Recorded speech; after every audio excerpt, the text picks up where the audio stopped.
السلام علیکم ورحمۃ اللہ وبرکاتہ۔ الحمدللہ وحدہ والصلاۃ والسلام علی من لا نبی بعد۔ معزز سامعین، دنیا میں آدمی سب سے زیادہ کس کو جانتا ہے؟ اپنے آپ کو۔ چونکہ پیدا ہوتا ہے تو اپنے ساتھ خود ہوتا ہے، 24 گھنٹے میں 1 سیکنڈ بھی اپنے ہاتھ سے دور نہیں ہوتا۔ سب سے زیادہ آدمی جس آدمی کو جانتا ہے وہ آدمی خود ہوتا ہے۔ اپنے جذبات کو، معقولات کو، مشروبات کو، احساسات کو، تفکرات کو، خیالات کو، اپنی خلوت کو، جلوت کو، پسند کو، ناپسند کو، اٹھتے وسوسوں کو، وہموں کو، اندیشوں کو، سب سے زیادہ آدمی اللہ کے بعد آدمی خود جانتا ہے۔ آدمی کی کوئی کیفیت آدمی سے دور نہیں ہوتی، اوجھل نہیں ہوتی۔ خود فریبی الگ بات ہے، لیکن پتہ ہوتا ہے کہ میں کیا ہوں اور میں کتنے پانی میں ہوں۔ ابن القیم رحمہ اللہ کا ذوق دیکھیں۔ ابن القیم رحمہ اللہ کا ایک جملہ سنیں جس کا میں نے پچھلے دن میں تعارف کرایا تھا۔ ابن تیمیہ کے شاگرد ہیں، بہت بڑا نام ہے ابن القیم الجوزی رحمۃ اللہ علیہ۔ ابن القیم جوزی کا ایک جملہ سنیں، وہ یہ کیا فرماتے ہیں؟ وہ کہتے ہیں کہ آدمی کا اب سننا، اس فکر کو غور کرنا ہے جو میں نے شروع میں کہا نا، کہ آدمی کا اپنی ذات سے کوئی پس منظر، پیش منظر اوجھل نہیں ہوتا۔ پتہ ہوتا ہے میں کون ہوں، مجھے پسند کیا ہے، ایک خلوت پسند پتہ ہوتا ہے۔ تو ابن القیم کیا کہتے ہیں کہ آدمی کا اپنے آپ کا جاننا اتنا ضروری نہیں ہے جتنا نبی مکرم صلی اللہ علیہ وسلم کا جاننا ضروری ہے۔ یعنی کس درجے کی بلیغ بات کی ابن القیم نے کہ آدمی کا اپنے آپ کو جاننا، ڈاکٹر خالد صاحب، اتنا ضروری نہیں ہے۔ یعنی یہ نا سمندر کو جاننا، ہوا کو جاننا، سورج کو جاننا، اولاد کو جاننا، اس کے کچھ پہلو گوشے ہوتے ہیں جو چھپے ہوتے ہیں۔ ہر آدمی کے دل دریا سمندر ڈونگے کون دلاں دیا جانے ہو۔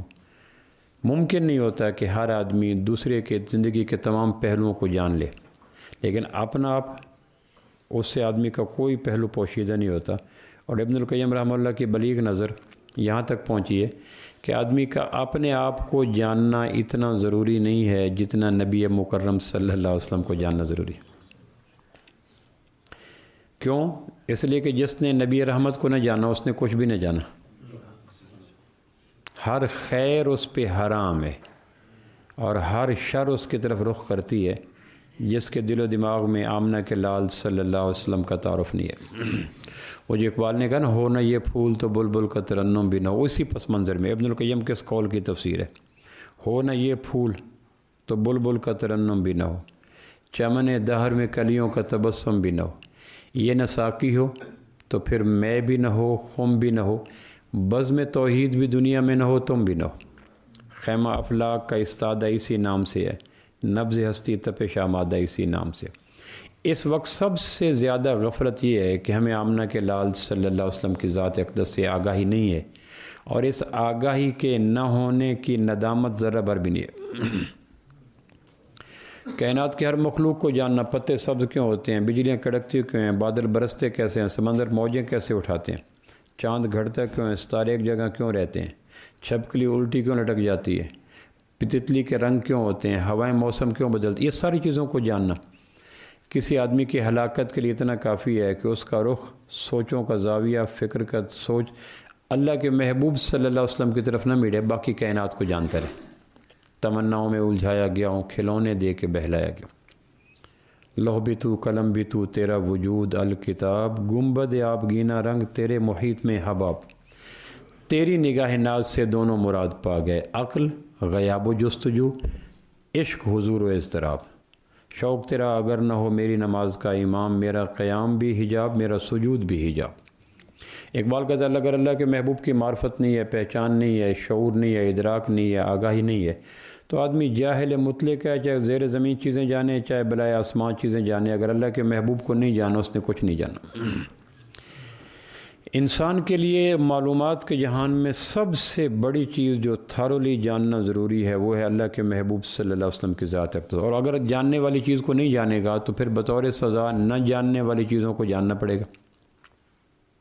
جیسے کہ حدیث میں آتا ہے کہ جب آدمی بدعات کو اختیار کرتا ہے تو اللہ بطور سزا سنت کا فہم نکال لیتا ہے۔ جہاں پیسہ خرچ کرنا ہے اگر وہاں نہیں کرے گا تو بطور سزا وہاں خرچ کرنا پڑے گا جہاں نہیں کرنا ہوگا۔ جہاں صلاحیتوں کا لگانا تھا اگر وہاں نہیں لگائے گا تو بطور سزا وہاں لگائے گا جہاں نہیں لگانا ہوگا۔ سید انور صاحب کریکٹر ہیں ہمارے پاکستان کے معروف، کہنے کہ ایک دفعہ میں نے سوچا کہ اللہ مجھے پوچھے گا کہ سید انور تمہیں میں نے اسلام دیا، قرآن دیا، اللہ کے محبوب دیے اور تمہیں انسان بنایا، شعور دیا، عقل دیا، تو نے اس زندگی کا کیا کیا؟ تو میرے پاس جواب ہوگا میں ایک لکڑی کو گھما کے دنیا سے آ گیا۔ کل زندگی گزر گئی لکڑی کو گھمانے میں۔ اللہ کہے کہ سید انور شرم نہ آئی کہ اتنی بڑی نعمتوں بھرے انسان نے زندگی کا مصرف کتنا بیکار ڈھونڈ کے آ گیا، ایک لکڑی کو گھما کے آ گیا۔ اب لکڑی کو گھمانا معراج کیوں ہے؟ ہر آدمی کی لکڑی الگ ہوتی ہے، دکاندار کی الگ ہوتی ہے، کاشتکار کی الگ ہوتی ہے، ہر آدمی کی لکڑی ہوتی ہے جس کو گھماتا رہتا ہے۔ اس سے مراد صرف سید انور کی وہ بیٹ نہیں ہے، ہر آدمی کا بیٹ ہوتا ہے، ساتھ والی دکان، اگلا عہدہ، اگلا گریڈ، فلاں پروموشن، یہ ہر آدمی کی لکڑیاں ہوتی ہیں جس کے گرد گھماتے گھماتے گھوم کے قبر میں چلے جاتے۔ تو کہنے کہ اللہ پوچھے گا سید انور تمہیں اتنا کچھ دیا، اس کا مصرف کیا کیا؟ تو میں کہوں گا یا اللہ زندگی کے مصرف یہ تھا کہ لکڑی کو گھمانے میں زندگی گھما دی۔ کہ یہ سوچ آئی تو مجھے اپنے آپ سے گھن آنے لگی ہے، وومٹ کرنے کو جی کرے کہ یہ کیا زندگی ہے کہ تجھے اتنی بڑی فائدہ مند زندگی کا تمہیں یہ آؤٹ پٹ کیا کہ لکڑی گھما کے آگے۔ تو پھر میں نے اپنے آپ کو ایک بہترین مصرف کی طرف منتقل کر دیا۔ میں نے کہا اسلام کو سیکھنا چاہیے، قرآن کو سیکھنا چاہیے، آمنہ کے لال صلی اللہ علیہ وسلم کی حیات طیبہ کو سیکھنا چاہیے۔ تو سب سے ضروری کام جو میرے اور آپ کے لیے کرنے کا وہ یہ ہے کہ اللہ کے محبوب کی حیات طیبہ کو جانے صلی اللہ تعالی علیہ وسلم۔ یہ وہ چشمہ صافی ہے کہ اگر یہ مل گیا تو رگیں، آنت، وہ سارا کچھ تر ہو جائے گا، اگر یہ نہ ملا تو کچھ نہ ملا۔ سیرت نگاروں نے اللہ کے محبوب کی زندگی کو 3 پہلوؤں میں تقسیم کیا۔ اگر کوئی آدمی یہ جاننا چاہے کہ میں اللہ کے محبوب کی حیات طیبہ کو جاننا چاہتا ہوں، اور اتنا جاننا ضروری ہے جتنا اپنا جاننا بھی ضروری نہیں ہے، اگر کوئی یہ جاننا چاہے تو سیرت نگاروں نے کہا ہے کہ اللہ کے محبوب کی زندگی کے 3 گوشے ہیں، ایک آپ کے شمائل ہیں، ایک آپ کے فضائل ہیں، ایک آپ کے خصائل ہیں صلی اللہ تعالی وسلم۔ میں اسی پہ بات کرنا چاہتا ہوں۔ شمائل مصطفیٰ، فضائل مصطفیٰ، خصائل مصطفیٰ، یہ 3 پہلو ہیں اللہ کے محبوب صلی اللہ علیہ وسلم کی سیرت کو جاننے کے۔ شمائل سے کیا مراد ہے؟ آپ کی جسمانی ساخت، آپ کی وضاحت، آپ کا حسن مبارک، اپنے جسم کی اعضاء کی موزونیت، پاؤں کی ایڑی سے لے کر سر کے بال مبارک تک جسم کی آؤٹ لک کو، فزیکل اپیرنس کو، اعضاء کی موزونیت کو، اعضاء کے تناسب کو، دل آویزی کو، جاذبیت کو، حسن کو، کشش کو، آپ کے سراپا حسن مجسم ہونے کو جاننا، اس کو شمائل کہتے ہیں۔ آپ کی انگلیاں کیسی تھی، پورے کیسے تھے، ہتھیلیاں کیسی تھی، کونی کیسی تھی، بازو کیسے تھے، کندھے کیسے تھے، سینہ کیسا تھا، پیشانی کیسی تھی، ناک کیسی تھی، صلی اللہ تعالی علیہ وسلم۔ کوئی آپ کے سراپا کو جاننا، فزیک کو جاننا، آؤٹ لک کو جاننا، آپ کی شکل مبارک کو جاننا، آپ کی وجاہت کو جاننا، اس کو شمائل کہتے ہیں۔ یہ اس پہ پورا مفسر سیرت نگاروں نے کتابیں لکھی، شمائل کبریٰ، شمائل ترمذی، پوری کتابیں لکھی گئی جن کا موضوع ایک ہی ہے، پوری کی پوری ضخیم کتابیں ہیں، اور ان کا موضوع اللہ کے محبوب کا سراپا ہے۔ یہ ناممکنات میں ہے اللہ کے محبوب کی حقیقت کو جاننا۔ آپ نے صدیق اکبر کو کہا تو صدیق اکبر اللہ کی قسم میری ذات کو میرے اللہ کے علاوہ کوئی نہیں جانتا۔ اور تمام صحابہ میں 2 صحابی ہیں جو اللہ کے محبوب کے چہرے مبارک کو دیکھتے تھے، باقی تمام صحابہ کی عمر بھر حسرت رہی۔ تابعین پوچھتے تھے، بیٹے پوچھتے تھے باپ سے اپنے اللہ کے محبوب کا سراپا دکھاؤ، کہنے لگے بیٹا آنکھ ٹھہرتی نہیں تھی۔ حسان تخیل کے بادشاہ ہے، احسن من کلم ترکت عینی واجمل من کلم تلد النساء خلقت مبرام من کل عیب کانک قد خلقت کما تشاء۔ یہ ایک شاعری کی نچوڑ ہے جس میں اس نے یہ آخری مسئلہ یہ ہے کہ میرے محبوب آپ تو ایسے بنے جیسے آپ نے چاہا۔ یعنی شمائل کے حوالے سے اتنی خراج عقیدت اس آخری لاسٹ ون فکر میں ہے، کانک قد خلقت کما تشاء، کہ میرے محبوب آپ تو ایسے بنے جیسے آپ نے چاہا۔ وہ یہ کہتے ہیں کہ جب میں مجلس میں آتا اور اللہ کے محبوب کو دیکھنا چاہتا تو اپنے آنکھوں پہ ہتھیلی دے لیتا تھا، دیکھ نہیں سکتا تھا۔ صرف 2 صحابی ہیں جو اللہ کے محبوب کے روح اقدس کو دیکھتے تھے، چہرہ طابہ کو دیکھتے تھے، اور کوئی نہیں دیکھتا تھا، اور وہ ابو بکر اور عمر رضی اللہ تعالیٰ عنہ۔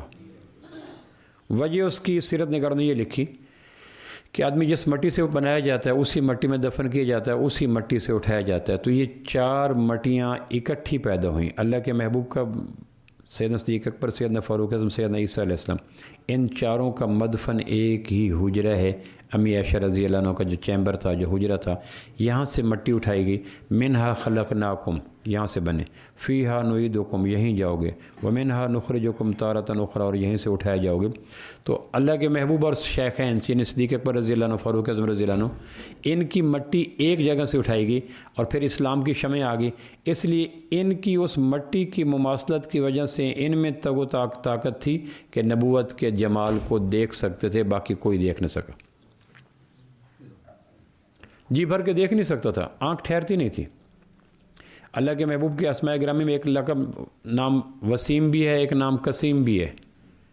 وسیم کہتے ہیں جو بحیثیت مجموعی خوبصورت ہو، بعض ایسے وجود ہوتے ہیں آپ دور سے دیکھتے ہیں تو آپ کو پرکشش لگتے ہیں، دل آویز لگتے ہیں، آنکھیں ٹھہر جاتی ہیں، اندر وہ گھر کر لیتے ہیں۔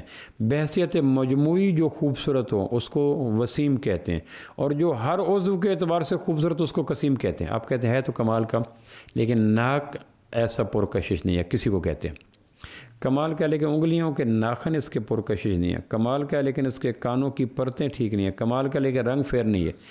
جو آدمی مجموعی بھی خوبصورت ہو اور انفرادی بھی خوبصورت ہو، ہر عضو بھی کمال کو اور پورا جسم کی موزونیت بھی کمال کو، اس کو وسیم اور قسیم کہتے ہیں۔ اللہ کے محبوب وسیم بھی ہیں، اللہ کے محبوب قسیم بھی ہیں صلی اللہ تعالی علیہ وسلم۔ تو آپ کے سراپا مبارک کے بیان کو شمائل کہتے ہیں، اور یہ صحابہ میں حضرت حسن رضی اللہ کہتے ہیں میں نے اپنے ماموں ہند بن ابی حالہ رضی اللہ عنہ سے پوچھا مجھے بتاؤ اللہ کے محبوب کا سراپا کیسا تھا، چونکہ سیدنا حسن بچپنے میں تھے جب اللہ کے محبوب کا انتقال ہو گیا، 6 سال کے لگ بھگ عمر سیدنا حسن کی جب اللہ کے محبوب کا وصال ہو گیا۔ صحابہ باقاعدہ جاتے تھے، ام ایمن رضی اللہ عنہ جو حضرت اسامہ کی والدہ ہیں، زید کی بیوی ہیں، حبشن خاتون ہیں، برکہ نام تھا، آپ کو حضرت عبداللہ سے میراث ملی تھی، ان کے پاس صحابہ وفات کے بعد، آپ کی وفات کے بعد ان کے پاس جاتے تھے اور کہتے تھے کہ آپ نے اللہ کے محبوب کا بچپنا دیکھا، کیونکہ جب مدینہ سے سیدہ آمنہ کے ساتھ واپس آئے ہیں مدینہ سے، اس وقت ابو طالب، سیدہ ام ایمن، حضرت آمنہ اور اللہ کے محبوب تھے۔ حضرت آمنہ رضی اللہ عنہ مقام ابوا پہ وفات پا گئی، ابوا سے پھر مکہ تک کا سفر ام ایمن، حضرت عبدالمطلب اور آپ صلی اللہ علیہ وسلم نے اکٹھا کیا۔ تو باقاعدہ صحابہ آپ کی وفات کے بعد ام ایمن کے پاس جا کے کہتے تھے کہ پھر آپ نے گود میں بٹھا کر اللہ کے محبوب کو ابوا سے مکہ لائی ہوں گی، آپ نے قریب سے دیکھا، آپ کو گود میں تھے، روئے، چمٹے، پیار کیا، فلائنگ کس پاس کی، ہمیں بتاؤ اللہ کے محبوب کا سراپا مبارک کیسا تھا صلی اللہ علیہ وسلم۔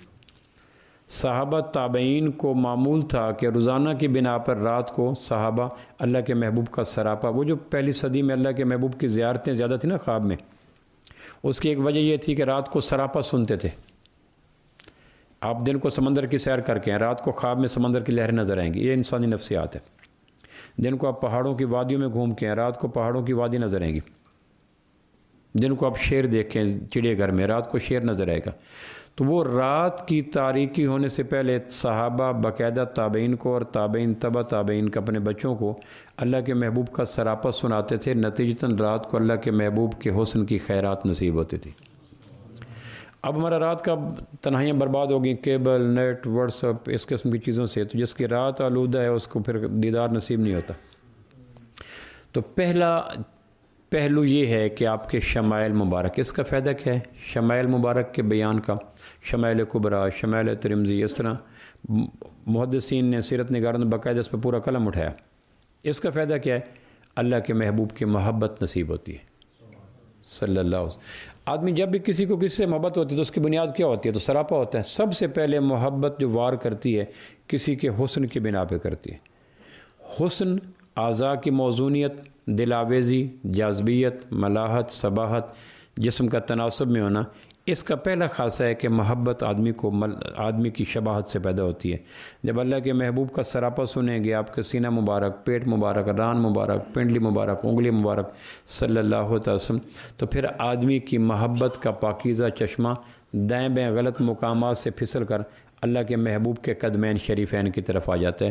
اور یہی مقصود ہے کہ اللہ کے محبوب سے محبت اتنی کرو کہ کائنات میں کسی سے محبت اتنی نہ ہو سکے۔ یہ خاصہ ہے شمائل مصطفیٰ صلی اللہ علیہ وسلم کے بیان کا، یہ صحابہ سے باقاعدہ نکلا ہوا ہے۔ امت کو پہنچا۔ دوسرا پہلو جو آپ صلی اللہ علیہ وسلم وہ ہے فضائل مصطفیٰ صلی اللہ علیہ وسلم۔ سیرت نگاروں نے آپ کی ذات اقدس کو سمجھنے کا دوسرا پہلو وہ فضائل ہے۔ فضائل سے کیا مراد ہے؟ آپ کا جو مقام و مرتبہ ہے، اللہ نے جو آپ کی شان میں کہا، قرآن میں جو آپ کی شان میں بیان ہوا، تورات میں، زبور میں، انجیل میں، اور آدم سے لے کر عیسیٰ علیہ السلام تک تمام نبیوں نے جو اپنے امتیوں کو آپ کے بارے میں آگاہ کیا، پھر صحابہ نے جو آپ کے بارے میں کہا، شعراء نے کہا، ادباء نے کہا، فصحاء نے کہا، خطباء نے کہا، واعظین نے کہا، حتیٰ کہ غیر مسلموں نے جو آپ کی ذات کے بارے میں کہا، ان بیانات کو فضائل مصطفیٰ صلی اللہ علیہ وسلم کہتے ہیں۔ جس نے کتاب لکھی The 100 وہ عیسائی تھا، دنیا کی 100 عظیم شخصیات کا اس نے خاکہ لکھا، عیسائی تھا، کٹر عیسائی تھا، اور جب کتاب لکھنے لگا تو ہر ایک کے ذہن میں تھا کہ اس نے پہلا نام اپنی کتاب میں عیسیٰ علیہ السلام کا درج کیا ہوگا۔ اس میں سائنسدانوں کے حالات ہیں، ڈاکٹروں کے ہیں، ادیبوں کے ہیں، خطیبوں کے ہیں، مصلحین کے ہیں، رفع عامہ کرنے والوں کے، بڑے بڑے لوگوں کے حالات زندگی ہیں۔ لیکن عجیب بات ہے کہ اس آدمی متعصب عیسائی نے جب اپنی کتاب The 100 کا آغاز کیا تو سب سے پہلا نام حضرت محمد صلی اللہ علیہ وسلم کا لکھا۔ غیر مسلموں نے آپ کے حوالے سے جو کہا، صحابہ نے جو آپ کے حوالے سے کہا، تابعین نے جو آپ کے حوالے سے کہا، آسمانی کتابوں میں جو بیان آیا، قرآن میں جو بیان ہے، اور خود اللہ نے جو آپ کے بارے میں کہا، ان بیانوں کے کرنے کو فضائل مصطفیٰ کہتے ہیں کہ اللہ کے محبوب کا مقام مرتبہ کتنا تھا۔ اس کے بیان کرنے سے اللہ کے محبوب کی عظمت آتی ہے، دلوں میں توقیر آتی ہے، مقام مرتبہ آتا ہے، علو مرتبت آتی ہے فضائل کے بیان کرنے سے۔ یہ دوسرا چیپٹر ہے، اس پہ بھی محدثین نے اور سیرت نگاروں نے باقاعدہ کتابیں لکھ دی کہ کل کلاں کو یہ نہ کہے کہ اللہ کے محبوب کا مقام قرآن کی روشنی میں، حدیث کی روشنی میں، سابقہ کتب کی روشنی میں، انبیاء سابقین کی روشنی میں، باقاعدہ پوری کی پوری کتابیں ہیں کہ دلوں میں عظمت مصطفیٰ بٹھانے کے لیے آپ کے فضائل کو تھرولی سنا جائے، تفصیلی سنا جائے۔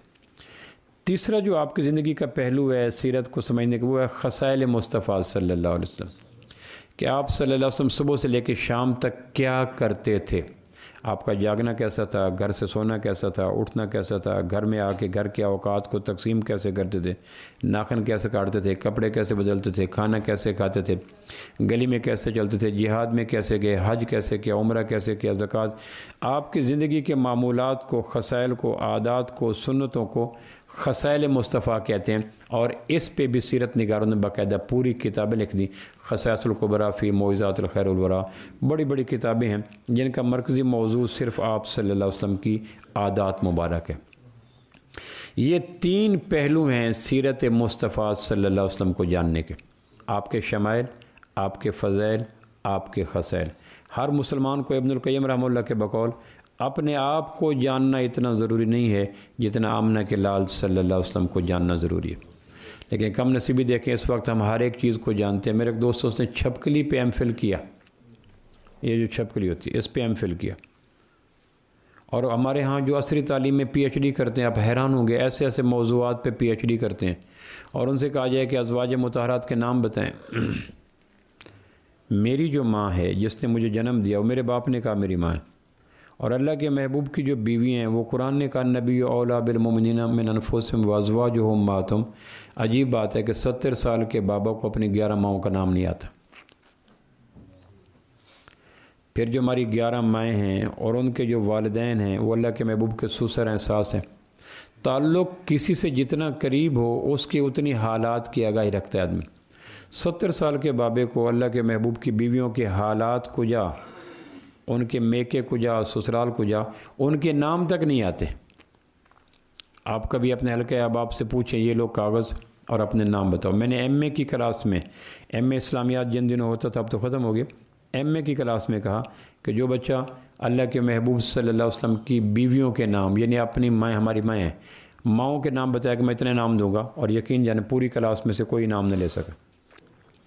یہ وطن عزیز کی اسلامی علم کی آخری ڈگری ہے ایم اے اسلامیات۔ تو میں آپ کیا، میں کیا، تاجر کیا، کاشتکار کیا، اتنی تفصیلی محنت کے ساتھ ہمیں اللہ کے محبوب سے دور کیا گیا کہ اب ہمارے دامن میں کچھ بھی نہیں، کنگال ہیں، بے وقت ہیں، بے مایا ہیں، چونکہ ہمیں پتہ ہے کچھ نہیں۔ اور پھر وائے ناکامی متائے کارواں جاتا رہا، کارواں کے دل سے احساس زیان جاتا رہا، نہیں پتہ اس کے ندامت ہو کہ میں کتنا کم نصیب ہوں، مشرق مغرب شمال جنوب، اینکر پرسن فلاں تبصرے سارا جانتا ہوں، اللہ کے محبوب کے بارے میں مجھے آگاہی نہیں ہے، ندامت کے ایک قطرہ آنکھ سے آ جائے۔ کارواں کے دل سے احساس یہاں جاتا رہا۔ تو میں تھوڑی سی باتیں آج اس حوالے سے کرنا چاہتا ہوں کہ اللہ کے محبوب کے شمائل کیا تھے۔ ویسے تو ناممکنات میں شاہ ولی اللہ رحمۃ اللہ علیہ کے والدین شاہ عبد الرحیم دہلوی، وہ کہتے ہیں خواب میں مجھے اللہ کے محبوب کی زیارت ہوئی۔ امام احمد بن حنبل رحمہ اللہ کے سیرت نگاروں نے لکھا ہر رات حضور صلی اللہ علیہ وسلم کی زیارت ہوتی تھی۔ شاید کوئی رات ہو جس میں آمنہ کے لال کی زیارت نہ ہو۔ اور حدیث پاک میں آتا ہے شیطان میری شکل نہیں لے سکتا، یعنی جس کو میں دکھوں گا اس کو میں ہی دیکھوں گا، اور کسی کو شیطان کیوں کہ شیطان کے بس کا روگ نہیں اللہ کے محبوب کی شکل میں کب خواب کے اندر آنا۔ اور ایک زمانہ تھا یہ خوابوں کی برکھروت عام تھی، اور اب لاکھوں میں ایک آدھ۔ وجہ کیا ہے کہ جس دامن میں 100 چھید ہوئے اس دامن کا پھیلانا کیا۔ جس رات خواب میں زیارت نہیں، اگلے دن پورے دن آنکھیں اشکبار رہتی، طبیعت اداس رہتی، کھانے کو دل نہ کرتا، زندگی میں جی نہ کرتا، معمولیات حیات میں لگنے کو دل نہ کرتا، کہ جو نشہ اللہ کے محبوب کے روئے طابہ کو خواب میں دیکھنے سے وجود میں پیدا ہوا تھا، اس نشے کا متبادل تو کوئی نہیں تھا۔ آئی کسٹمر نہ آئے پریشان، وقت پہ چائے نہ ملے پریشان، نیند پوری نہ ہو پریشان، لیکن کتنوں کو پریشانی ہے کہ مجھے زندگی کے 30 سال میں ایک دفعہ بھی دیدار نہیں ہوا، کتنوں کو اس کی پریشانی ہے۔ شاہ عبد الرحیم رحمۃ اللہ لکھتے ہیں کہ مجھے خواب میں اللہ کے محبوب کی زیارت ہوئی صلی اللہ علیہ وسلم۔ میں نے کہا اللہ کے نبی ایک بات مجھے سمجھ نہیں آتی، آپ پھر میں پوچھو کہ یوسف علیہ السلام کو دیکھنے والی عورتوں نے انگلیوں کو کاٹ لیا، وہ کوئی قرآن مجید میں آتا ہے زلیخا کو لوگوں نے تانا دیا، ایک غلام زادے کو دل دے بیٹھی۔ زلیخا نے کہا میں انہیں 1000 دلائل دوں تو بات نہیں ہو سکتی، میں انہیں یوسف سامنے کرتی ہوں۔ تو ان کو پھلوں کی پارٹی کی، ہر ایک کو سیب دیا یا کو پھل دیا اور ہاتھ میں چھری دی، اتنے میں یوسف علیہ السلام کو اشارے سے کہا گزرو۔ تو اب عورت جلدی حسن سے متاثر نہیں ہوتی، کیونکہ عورت حسن سے متاثر کرنے والی ہوتی ہے، ہوتی نہیں ہے۔ عورت کا اللہ نے ڈیزائن اس طرح کیا ہے کہ عورت متاثر کرتی ہے، ہوتی نہیں ہے، عورت نسوانیت کا مزاج ہے۔ تو انہوں نے تانا دے بیٹھا کہ آپ ایک عورت کو دل دے، ایک غلام کو دل دے بیٹھے، تو ہاتھوں میں چھریاں، سیب یا کوئی پھل۔ تو یوسف علیہ السلام جو یوں گزرے تو انہوں نے کہا یہ کون ہے؟ تو انہوں نے دیکھا اور چھری چلا کر انگلیاں کاٹ دیں، اور انگلیوں کے کٹنے کی شدت کا درد اندازہ بھی نہیں، یہ قرآن مجید میں آتا ہے۔ تو شاہ عبد الرحیم رحمہ اللہ کہنے لگے میں نے کہا جی زنان مصر نے یوسف علیہ السلام کو دیکھ کر انگلیاں کاٹ لیں اور انہیں پتہ نہ چلا۔ صحابہ آپ کے سامنے کھانا کھاتے رہے، سیرت میں کوئی ایسا واقعہ نہیں ہے کہ آپ کو دیکھ کر صحابی نے کھانا کھانا چاہو اور انگلیاں کاٹ دی، یہ کیا مقصد ہے؟ اس کی وجہ کیا ہے؟ حالانکہ آپ کا حسن تو کئی گنا زیادہ تھا۔ دیکھو نا خواب کے اندر بھی شاہ ولی اللہ کا باپ کیا پوچھ رہا ہے۔ شعور میں جو ہر چیز رہتی ہے لاشعور میں بھی ہوئی ہوتی ہے، خواب میں لاشعور کام کرتا ہے۔ تو وہ پوچھا کہ یہ کیا وجہ ہے؟ زنان مصر انگلیاں کاٹ بیٹھی اور جوانان عرب سلامت رہے۔ تو آپ نے شاہ ولی اللہ کے کتاب میں لکھا کہ مجھے میرے باپ نے کہا، اور پھر انہوں نے اپنے خوابوں کے اندر لکھا۔ تو کہنے لگے مجھے خواب میں اللہ کے محبوب نے فرمایا صلی اللہ علیہ وسلم کہ عبد الرحیم اللہ نے میرے چہرے پر پردے ڈال رکھے ہیں، اگر میرا حسن صحیح معنوں میں جو میرا ہے بے نقاب ہو جاتا تو کائنات کا کوئی انسان میرے سے استفادہ نہ کر سکتے، مجھے دیکھ نہ سکتے۔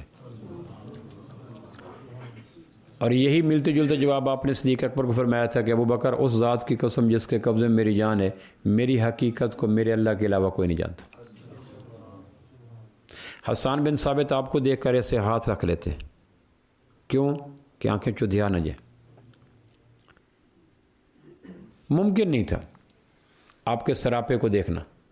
والضحیٰ واللیل اذا سجا کی تفسیر میں جو رازی نے لکھا ہے وہ یہ لکھا ہے کہ میرے محبوب آپ کے چہرے کی قسم اور آپ کی زلفوں کی قسم۔ مدینہ منورہ میں جانے کے بعد ظہر کی نماز آپ پڑھ رہے تھے، یا عصر کی پڑھ رہے تھے بنو سلمہ کی مسجد میں، تو آپ کے جی میں آیا کہ کاش بیت المقدس 117 ماہ ہجرت کو ہو چکے تھے، کاش بیت المقدس کی بجائے بیت اللہ کی طرف اللہ اجازت کر کے نماز پڑھنے کی اجازت دیتے۔ بیت المقدس مشرق کی طرف تھا، بیت المقدس مغرب، بیت اللہ مغرب کی طرف تھا۔ آپ رخ کر کے ابا ابراہیم کے اس دوسرے بیت اللہ کی طرف نماز پڑھ رہے تھے۔ تو آپ نے ظہر کی دوسری رکعت کے اتحیات سے اٹھے، بیٹھے تھے ابھی، اور ایسے دیکھا، یعنی خواہش یہ تھی کہ کاش اللہ اجازت دیتا بیت المقدس کی بجائے بیت اللہ کی طرف رخ کر کے نماز پڑھنے کی۔ تو قرآن مجید نے اسی خیال کو لفظوں میں کھینچا، قد نرا تقلب وجہک فی السماء، کہ میرے محبوب ہم نے آپ کا اٹھا ہوا چہرہ دیکھ لیا جو آسمان کی طرف دیکھ رہے تھے۔ قد نرا تقلب وجهك فی السماء، آپ کا اٹھا ہوا چہرہ ہم نے دیکھا، فلنولینک قبلۃ ترضاھا، اس سے پہلے کہ اگلی نماز ہے، ظہر کی نماز تھی تو عصر کی نماز ہے، عصر کی نماز کی تو مغرب کی نماز ہے، نہیں، اسی وقت اسی نماز میں تیسری رکعت میں آپ کے چہرے کے اٹھنے کا تاثر یہ ہے کہ آپ اسی نماز کی تیسری رکعت میں رخ انور بیت اللہ کی طرف کر لیں، فلنولینک قبلۃ ترضاھا، اس عمل کو ہم اس لیے کر رہے ہیں تاکہ آپ ہم پہ راضی ہو جائیں۔ یہ ترجمہ ہے، تفسیر نہیں ہے۔ ترضاھا یہ ہم نے کیوں کہا؟ یوں بھی تو ہو سکتا تھا کہ میرے محبوب عصر کی نماز آپ پڑھ لیں، اگر زور کی نماز تھی تو عصر پہ پڑھ لیجئے گا، عصر کی تھی تو مغرب پڑھ لیں، لیکن اسی وقت قد نرا تقلب وجهك فی السماء فلنولینک قبلۃ ترضاھا، ہم نے اسی لمحے آپ کے چہرے اقدس کی وہ متلاشی نگاہوں کو دیکھا جو بیت اللہ کی طرف رخ کرنے کی خواہش کر رہی تھی، ہم نے رخ اسی نماز کی تیسری رکعت میں پھیر دیا۔ کیوں پھیرا؟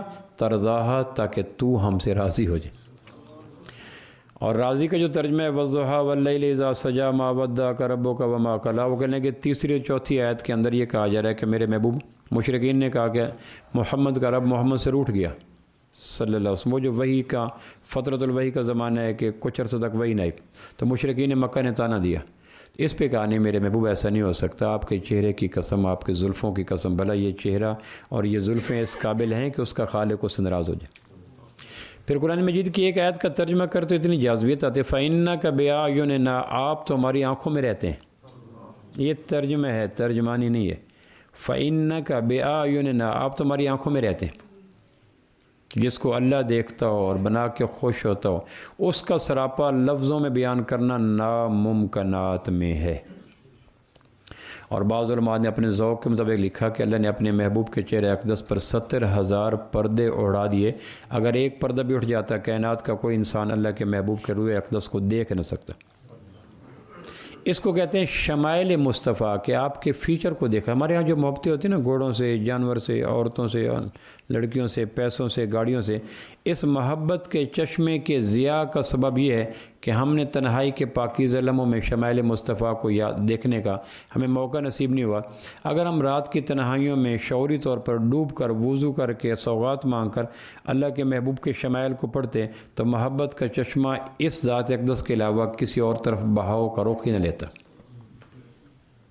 وہ جو لا یؤمن احدکم حتی یحب لاخیہ ما یحب لنفسہ، وہ جو کہا تھا کہ اس وقت تک مومن ہو ہی نہیں سکتے جب تک میں محبوب نہ ہو جاؤں کائنات کی ہر چیز، تو اس کا بنیاد شمائل مصطفیٰ تھی۔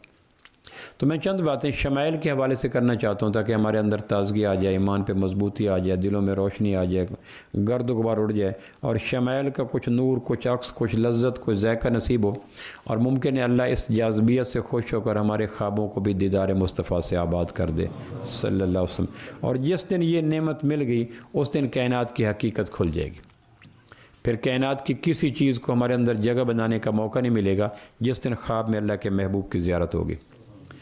ایڑی مبارک آپ کی تھوڑے گوشت والی تھی، ایڑی مبارک پہ پورا گوشت، ہم نیچے سے سراپا شروع کرتے ہیں۔ آپ کا جو لفظی معبد نے آپ کا منظر کشی کی جب آپ ہجرت کر کے مدینہ جا رہے ہیں، اور راستے میں ایک کٹیا ملی، صدیق اکبر ساتھ ہیں، عبداللہ بن عریقت ساتھ ہیں، عامر بن فہیرہ ساتھ ہیں، اور آپ 4 افراد کا مشتمل کافرہ مکہ سے جب غار سے نکلے، غار ہرا سے، غار ثور سے، اور جا رہے تو راستے میں خاتون تھی معبد، مدینہ جاتے ہوئے لوگ اس کے مہمان ہوتے تھے، غریب تھی، مہمان نواز تھی۔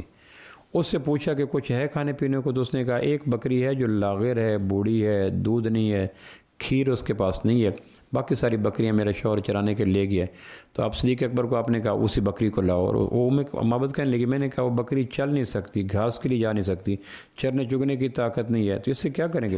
تو کہنے لگے میں نے دیکھا وہ بکری کو اٹھا کے ایک صاحب لے گیا، دوسرے صاحب، اسے پتہ نہیں تھا اٹھانے والے کون ہیں، اور لے کے جس کے پاس وہ اجنبی عورت تھی، اس کے اندر کوئی عقیدت نہیں تھی۔ جس وقت وہ منظر کشی کر رہی ہے، معبد کا یہ سراپا اگر آپ کو موقع ملے تو سیرت کی ہر کتاب میں معبد کا وہ سراپا نظر آتا ہے کہ معبد کا شوہر شام کو آتا ہے تو دیکھتا ہے کہ بکری کھڑی ہے، اپنے پاؤں پہ تھن بھرے ہوئے ہیں، گھر کے برتن دودھ سے بھرے پڑے ہیں۔ اس نے تعجب سے کہا کہ ہمارے گھر میں تو دودھ کی ساری بکریاں میں چرانے کے لیے لے گیا تھا، یہ دودھ کہاں سے آیا؟ تو معبد نے بے ساختگی میں، بدو پن کی علامت میں، اپنے بدوانہ ذوق میں، بغیر عقیدت کے کہا کہ کچھ لوگ آئے تھے اور ان میں ایک صاحب تھے، وہ وہاں بیٹھے تھے اور انہوں نے بکری کے تھنوں کو ہاتھوں کو ہاتھ لگایا تھن دودھ سے بھر گیا، پھر اس نے پی، اپنے دوستوں کو پلایا، پھر میرے برتن میں گیا، میرے گھر میں جو چھوٹے بڑے برتن تھے سارے دودھ سے بھر کے پھر بکری دے کے چلے گئے۔ تو شوہر کہنے لگا وہ کون تھا؟ تو معبد نے اس وقت بغیر عقیدت کی آمیزش کے جو آپ کا نقشہ کشی کی، وہ سیرت کی کتابوں میں شمائل مصطفیٰ میں سب سے مستند حوالہ گنا جاتا ہے کہ اس وقت معبد کے دل کے اندر عقیدت کے چراغ روشن نہیں ہوئے تھے، ایمان کا سورج طلوع نہیں ہوا تھا۔ ایک بدو عورت تھی اور بدوانہ لب و لہجے میں بے ساختہ پن ہو کر شوہر کو جو لفظوں کے ذریعے اس نے آپ کی نقشہ کشی کی ہے، وہ اگر آپ کو موقع ملے کس سیرت کی کتاب میں، تو اس کو روزانہ اپنا بیڈ بک بنائیے، اپنے تکیے کے نیچے رکھیں، رات کو سونے سے پہلے معبد کی وہ شمائل مصطفیٰ کا ایک پیج بنتا ہے سال بمشکل، ایک پیج کو ایک ہفتہ تک 2 ہفتہ تک اپنے تکیے کے نیچے رکھ کے رات کو پڑھیں، سنائیں۔ اس میں اتنی تاثیر ہے، جاذبیت ہے، نورانیت ہے، مرجعیت ہے، کشش ہے، پاکیزگی ہے، دھلائی ہے، شبنمی رت ہے کہ آدمی کے اندر تک نہا جاتا ہے۔ تو میں اس کے چند، اور اس کے علاوہ حضرت ہند بن ابی حالہ کا ایک منظر نام ہے، سیدنا علی کرم اللہ جو کہ سیدنا سب نے جو نقشہ کشی کی ہے، میں اس تھوڑا آپ کو سراپا بیان کرتا ہوں تاکہ ایمان کی تازگی، اور ابن القیم کا وہ جملہ کہ آدمی کا اپنے آپ کو جاننا اتنا ضروری نہیں ہے جتنا نبی مکرم کو جاننا ضروری ہے صلی اللہ علیہ وسلم۔ اگر نہ جان سکا تو کچھ بھی نہ کر سکا۔ آپ کی ایڑی مبارک، جب ہم نیچے سے چلتے ہیں، آپ کی جو ایڑی مبارک تھی اس پہ گوشت کم تھا، جو پاؤں مبارک تھے وہ تھوڑے سے بڑے تھے، پاؤں کے نیچے خلا تھا، اور پاؤں کے رنگت سفید تھی، اور یہ شہادت کی انگلی ہے یہ انگوٹھے سے بڑی ہوئی تھی۔ پاؤں مبارک کا عالم یہ تھا کہ یہاں پاؤں رکھتے، بھر کے رکھتے، اور صحابہ کہتے جب آپ چلتے تو یوں چلتے جیسے کوئی آدمی پہاڑ پہ چڑھ رہا ہو یا پہاڑ سے اتر رہا ہو۔ آپ میں سے جو لوگ ماؤنٹین ایریز میں گئے ہیں، نادرن ایریاز میں گئے ہیں، وہ جانتے ہیں کہ جب آدمی پہاڑ پہ چڑھ رہا ہوتا ہے، نہ دائیں دیکھتا ہے، نہ بائیں دیکھتا ہے، نہ اوپر دیکھتا ہے، صرف اگلے پتھر کو دیکھتا ہے، چونکہ اس کو پتہ ہوتا ہے کہ اگر اگلے پتھر پہ پاؤں پھسل گیا تو پھر انجام خوفناک ہوتا ہے۔ تو صحابہ کہتے ہیں کہ اللہ کے محبوب کا چال کا انداز یہ تھا کہ جیسے کوئی آدمی پہاڑ پہ چڑھ رہا ہو یا پہاڑ سے اتر رہا ہو۔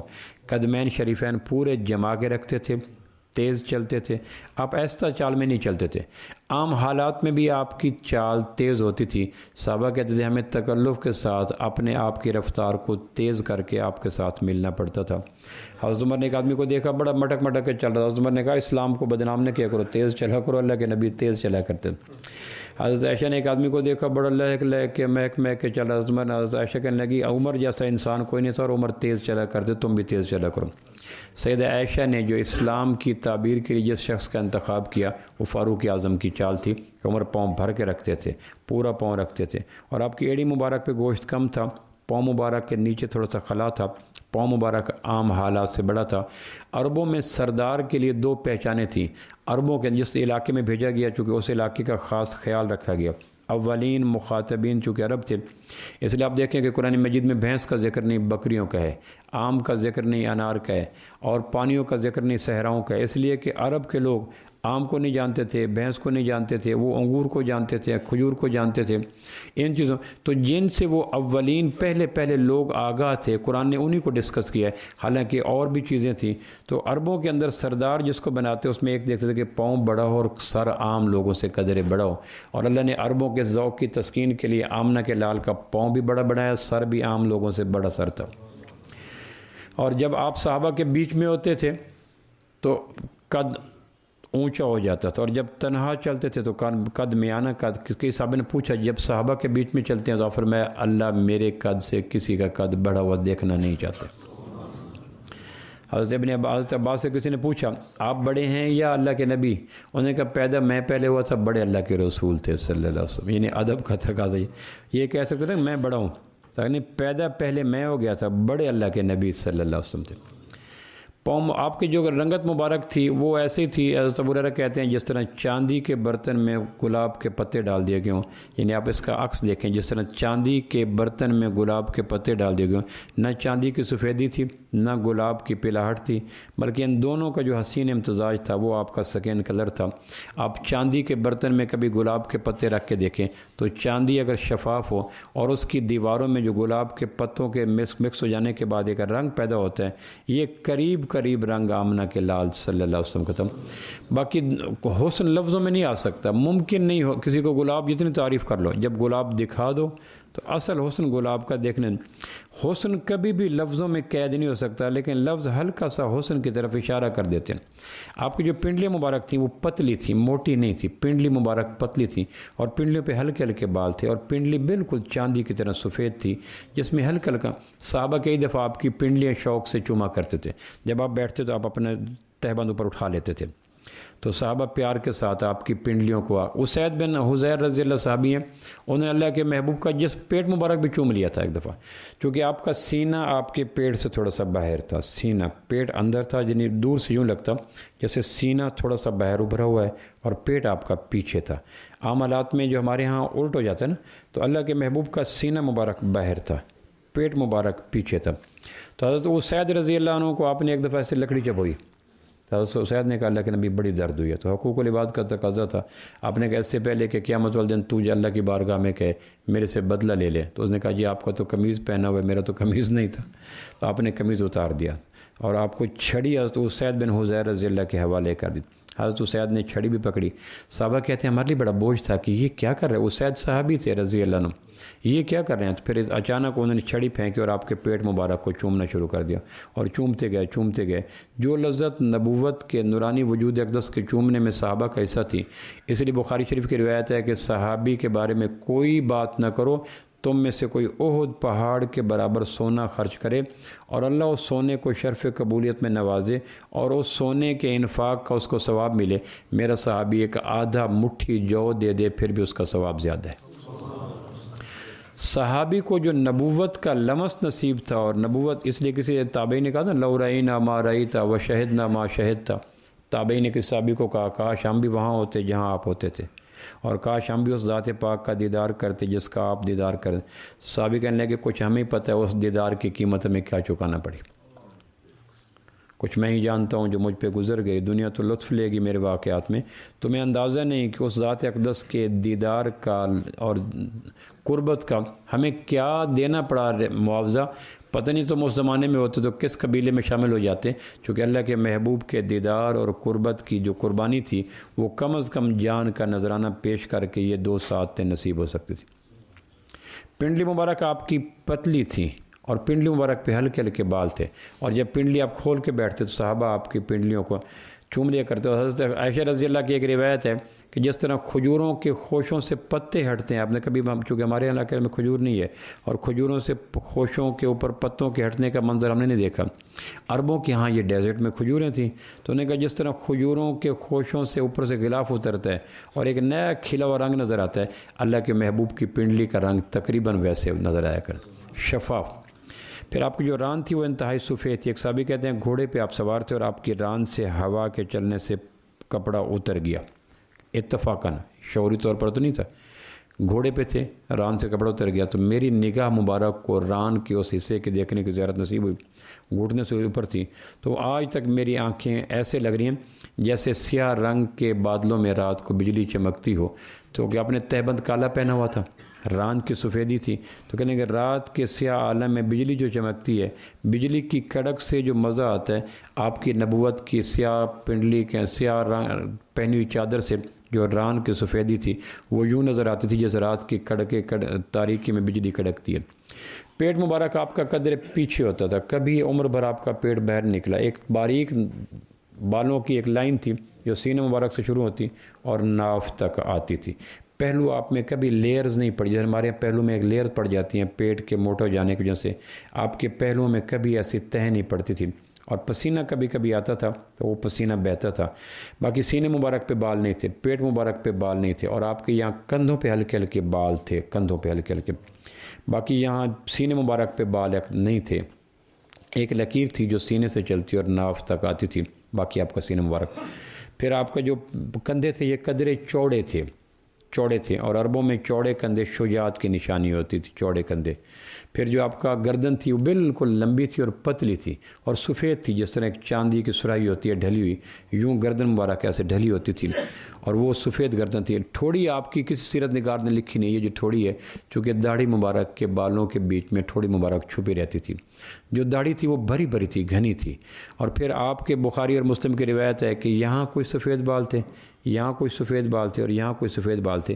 باقی تقریباً بخاری مسلم کی روایت ہے کہ وفات کے وقت ہم نے دیکھا، وفات سے کچھ دن پہلے اللہ کے محبوب کے داڑھی مبارک میں صرف 20 کے لگ بھگ سفید بال تھے، 17 اور یعنی اشاق وہ جو 100 لکھتا وہ کہتا ہے کہ کسی آدمی کے داڑھی کے سفید بالوں کی گنتی نظر نہیں آئی، اور مسلمانوں نے اپنے نبی کے بالوں کی سفید گنتی کو بھی ذکر کر دیا۔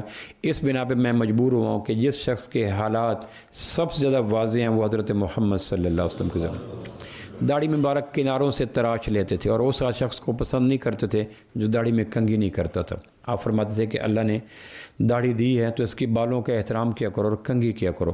وضو کے بعد آپ کپڑے سے چہرہ مبارک کو صاف کرتے اور داڑھی مبارک کو کنگھی کر لیتے تھے اور اسے کناروں کے بال کٹوا دیتے اور پھر کٹے ہوئے بال تبرک کے طور پر صحابہ کو تقسیم کیا کرتے۔ آپ کو جو رخسار مبارک تھے وہ باہر نکلے ہوئے نہیں تھے اور دھنسے ہوئے بھی نہیں تھے، درمیان ویسے وہ ہلکے ہلکے اور شفاف اتنا۔ صحابہ کہتے ہیں کہ جب آپ تشریف فرما ہوتے اور ہم آپ کے سامنے بیٹھے ہوتے تو پیچھے آنے والے کا پتہ چل جاتا فلاں مہاجر ہے، فلاں انصاری ہے۔ تو تابعی نے پوچھا کیسے؟ کہ آنے والوں کا اکثر رخسار مبارک میں نظر آ جاتا، شفاف، صاف، پاکیزہ، اجلے، نکھرے ہوئے۔ اور اسی چہرے مبارک کو دیکھ عبداللہ بن سلام یہودی عالم تھا، جب ملنے کے لیے تو اس نے کہا یہ چہرہ جھوٹے انسان کا نہیں ہو سکتا، چونکہ چہرے کی نورانیت دیکھ کر عبداللہ بن سلام نے کہا تھا جس کا چہرہ اتنا، اس لیے کہ باطن کا عکس چہرے پہ پڑتا ہے، انہوں نے کہا یہ چہرہ کسی جھوٹے انسان کا نہیں ہو سکتا۔ ناک مبارک پہ ایک نور کا حالہ ہوتا تھا، دور سے لگتا تھا کہ ایک ناک مبارک اونچا ہے، لیکن لوگ جب قریب آتے تو ناک مبارک معمول کا تھا، اونچا نہیں تھا۔ آنکھیں مبارک جو تھیں سیاہ رنگ انتہا سیاہ تھا، سفید رنگ انتہائی سفید تھا۔ پلکیں شاہین کے پروں کی طرح لمبی پلکیں تھیں جو آپ کی آنکھوں کو ڈھانپ کر رکھتی تھیں۔ غصے میں جب آتے تو ہلکا سا سرخ رنگ آنکھوں میں تیر جاتا تھا۔ چلتے ہوئے آنکھیں زمین اکثر آنکھیں جھکا کے رکھتے تھے، آنکھیں کشادہ تھیں۔ انسانی جسم کی آنکھیں واحد ہیں جو بڑھنے کے ساتھ بڑھتی نہیں ہیں، بلکہ جیسے ناخن بڑھتے ہیں چہرہ بڑھتا ہے۔ آنکھیں ڈے 1 سے جو پیدا ہوتی ہیں نا تو آنکھوں کا حجم تقریباً وہی رہتا ہے، سائنس کہتے ہیں، میڈیکل سائنس۔ آپ کی آنکھیں قدر کشادہ تھیں اور پلکیں تھوڑی سی بڑھی ہوئی تھیں اور آنکھیں قدرتی سرمگی تھیں۔ صحابہ کہتے ہیں کہ ہم جب بھی آپ کو دیکھتے تو آپ کی آنکھوں میں سرما ہوتا تھا۔ ہم نے کہا لیکن نبی آپ ہر وقت سرما لگاتے ہیں؟ کہ نہیں، اللہ نے پیدائشی طور پر میری آنکھوں میں سرما لگا کے مجھے پیدا کیا تھا۔ آپ کی آنکھیں آگے بھی بخاری میں آتا ہے، آگے بھی دیکھتی تھی، پیچھے بھی دیکھتی تھی، قریب بھی دیکھتی تھی، دور بھی دیکھتی تھی، اندھیرے میں دیکھتی تھی، اجالے میں دیکھتی تھی، اور ویزیبل چیزوں کو دیکھتی تھی اور ان ویزیبل جو چیزیں نظر نہیں آتی، ہوا سے خمسہ میں نہیں۔ آپ نے بخاری کی روایت ہے کہ نمازوں کے اندر اپنے دلوں کا خشوع ٹھیک رکھا کرو، اللہ نے میری آنکھوں کو معجزہ دیا ہے، میں تمہارے دلوں کے خشوع کو بھی دیکھ لیتا ہوں۔ اب یہ جو خشوع ہے، یہ دھیان ہے، یہ ویزیبل چیز نہیں ہے، یہ تفکرات ہیں۔ بخاری کی روایت ہے، میں آگے بھی دیکھتا ہوں، پیچھے بھی دیکھتا ہوں، قریب بھی دیکھتا ہوں، دور بھی دیکھتا ہوں، اندھیرے میں دیکھتا ہوں، اجالے میں دیکھتا ہوں، اور مرئی چیزوں کو دیکھتا ہوں اور غیر مرئی چیزوں کو دیکھتا ہوں۔ اللہ نے میری آنکھوں میں معجزہ تھا۔ جو اوپر کے ابرو تھے یہ کمان کی طرح تھے، گھنے تھے، باریک تھے اور ہلکا سا خم لیے ہوئے تھے۔ پیشانی مبارک آپ کی چوڑی تھی اور کھلی تھی اور کشادہ تھی اور شفاف تھی، اور پیشانی مبارک سے نور کی شعائیں اکثر نکلا کرتے تھیں۔ سر مبارک کے جو بال تھے وہ قدرے کرو لیے ہوئے تھے، قدرے ہلکا سا ایسے گھنگریالے تھے۔ جب کنگھی مبارک میں دن تاخیر ہو جاتی، نہ کر سکتے تو وہ کرو بڑھ جایا کرتے تھے۔ جب کنگھی مبارک کر لیتے تو پھر آپ کے بال مبارک نیچے والی لو تک آ جاتے، کبھی یہاں تک آ جاتے، کبھی یہاں تک آ جائے، اور پھر آپ بال مبارک ٹینڈ مبارک آپ کم کرواتے تھے، بہت کم تھا ٹینڈ کروانے کا مزاج، اکثر آپ نے صلی اللہ علیہ وسلم نے بال مبارک رکھے تھے۔ جسم کا قدر انتہائی سفید تھا اور صحابہ کے بیچ میں ہوتے تو پھر آپ کا قد نمایاں تھوڑا سا اونچا لگ جاتا، اور اکیلے ہوتے تو پھر قد مبارک درمیانہ ہوتا تھا۔ جسم مبارک پہ عمر بھر کبھی مکھی نہیں بیٹھی، کبھی آپ کو اونگ نہیں آئی، کبھی آپ کو جمائی نہیں آئی، انگڑائی نہیں آئی، کبھی نائٹ فال نہیں ہوا، اور بعض لوگوں نے لکھا کہ کبھی آپ کا سایہ انسانوں کے ہجوم میں زمین پہ نہیں پڑتا تھا تاکہ کسی کا پاؤں سائے پہ پڑ جائے اور ایسا نہ ہو کہ وہ توہین کا مرتکب ہو جائے۔ عام حالات میں مکھی کبھی عمر بھر آپ کے وجود اقدس پہ نہیں بیٹھی۔ خوشبو تھا آپ کا پسینہ، خوشبوؤں کا خزینہ تھا۔ کبھی بھی مکھی نہیں بیٹھی، کبھی نائٹ فال نہیں ہوا، کبھی آپ کو انگڑائی نہیں آئی، کبھی آپ کو جمائی نہیں آئی، چونکہ یہ ساری چیزیں شیطان کی طرف سے شمار کی جاتی ہیں، آپ کو کبھی ایسا نہیں ہوتا تھا۔ پاکیزہ جسم، حالانکہ آپ کے جسم میں قدرتی خوشبو تھی، لیکن اس کے باوجود خوشبوئیں پھر لگاتے تھے۔ یہاں آپ تیل لگایا کرتے تھے، کبھی کبھی یہاں پلکوں پہ، یہ ابروں پہ تیل لگاتے تھے، سر مبارک پہ تیل لگایا کرتے تھے، اور سر مبارک میں خوشبو بھی لگایا کرتے تھے۔ اور صحابہ کہتے ہیں کہ جب ہم کبھی آپ کو ڈھونڈنے کے لیے مدینہ میں نکلتے تو گلیاں بتاتی تھیں کہ اس گلی سے اللہ کے نبی صلی اللہ علیہ وسلم گزر گئے ہیں۔ خوشبوئیں دم قدم رہتی تھیں جہاں جہاں جاتے ہیں۔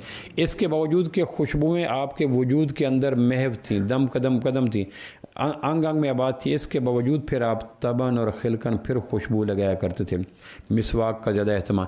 یہ میں نے چند باتیں اس لیے عرض کی کہ شمائل سے اللہ کے محبوب کی محبت کا پہلو پیدا ہوتا ہے، اور اللہ کے محبوب کی محبت پوری کائنات سے زیادہ رکھنا علماء نے فرائض میں شامل کیا۔